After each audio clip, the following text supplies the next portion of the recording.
বলা হতো বাঘের মুখ থেকে ফিরে আসা যায়, কিন্তু এই লোকের সিদ্ধান্ত থেকে ফেরা যেত না। মেসি, রোনালদোর মতো তারকারাও তার সঙ্গে তর্ক করার আগে 10 বার ভাবত। ফুটবল ইতিহাসের সর্বকালের সেরা রেফারি পিয়ারলুইজি কলিনা। অনেকেই মজা করে বলতেন, মাঠে যদি কলিনা থাকেন তাহলে তর্ক করতে যাওয়ার আগে 2 বার নয় 10 বার ভাবো। কারণ তিনি শুধু নিয়ম প্রয়োগ করতেন না, তিনি পুরো ম্যাচ নিয়ন্ত্রণ করতেন নিজের ব্যক্তিত্ব দিয়ে। 1960 সালে ইতালির বোলোনিয়া শহরে জন্ম নেন পিয়ারলুইজি কলিনা। ছোটবেলায় অন্য সব ছেলেদের মতো তিনিও ফুটবল খেলতে ভালোবাসতেন। স্বপ্ন ছিল একদিন বড় ফুটবলার হওয়ার।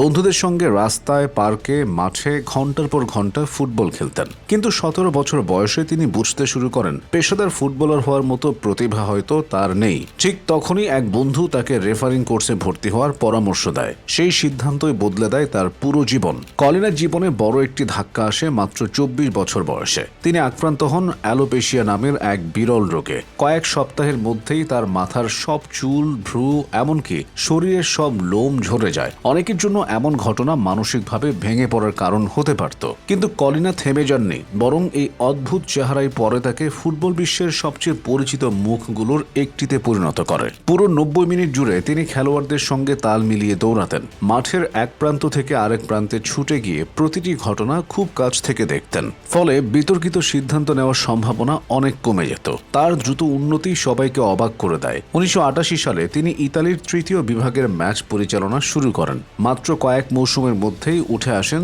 সিরি বি এবং এরপর ইতালির শীর্ষ লিগ সিরি আতে। 1995 সালে মাত্র 43টি সিরি আ ম্যাচ পরিচালনার পরই তিনি ফিফার আন্তর্জাতিক রেফারির তালিকায় জায়গা করে নেন। এটাই ছিল তার বিশ্বজয়ের শুরু। 1996 সালের অলিম্পিক গেমসে তিনি বড় মঞ্চে নিজের দক্ষতার প্রমাণ দেন। সেই আসরের ফাইনালে মুখোমুখি হয়েছিল আর্জেন্টিনা এবং নাইজেরিয়া। চাপের সেই ম্যাচ তিনি এমনভাবে পরিচালনা করেন যেন বহু বছর ধরে আন্তর্জাতিক ফাইনাল পরিচালনা করছেন। 2002 বিশ্বকাপ ফাইনাল, ব্রাজিল বনাম জার্মানি। পৃথিবীর কোটি কোটি মানুষ টিভির সামনে। একদিকে রোনালদো, অন্যদিকে অলিভার কান, আর মাঝখানে দাঁড়িয়েছিলেন একজন মানুষ, পিয়ারলুইজি কলিনা। ফিফা সে সময় পৃথিবীর সবচেয়ে গুরুত্বপূর্ণ ম্যাচ পরিচালনার জন্য যাকে সবচেয়ে বেশি বিশ্বাস করেছিল তিনি ছিলেন কলিনা। এটা কোনো কাকতালীয় ঘটনা ছিল না। খেলোয়াড়রা তার সঙ্গে তর্ক করত না, কেন জানেন? কারণ তারা বিশ্বাস করত কলিনা যা দেখেছেন তা হয়তো অন্য কেউ দেখেনি।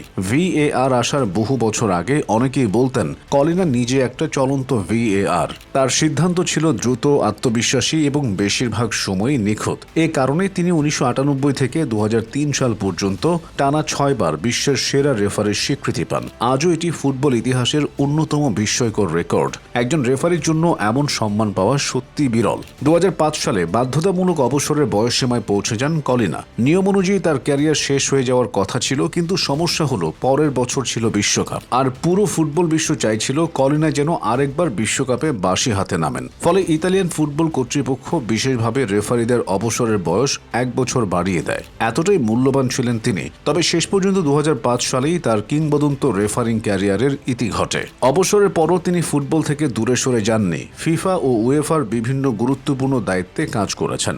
আজও যখন ফুটবল ভক্তরা সর্বকালের সেরা রেফারির নাম বলেন, তখন খুব দ্রুত একটি নাম সামনে চলে আসে, পিয়ারলুইজি কলিনা। ফুটবল ইতিহাসে অনেক তারকা এসেছেন, অনেক কিংবদন্তি বিদায় নিয়েছেন, কিন্তু এমন রেফারি যার নাম শুনেও মানুষ আজও সম্মান নিয়ে কথা বলেন, এমন মানুষ সত্যিই খুব কম। আর তাই হয়তো বলা হয় রেফারি অনেক আসবে, অনেক যাবে, কিন্তু পিয়ারলুইজি কলিনার মতো আরেকজন জন্মাবে কিনা সেটা সময় বলে দেবে।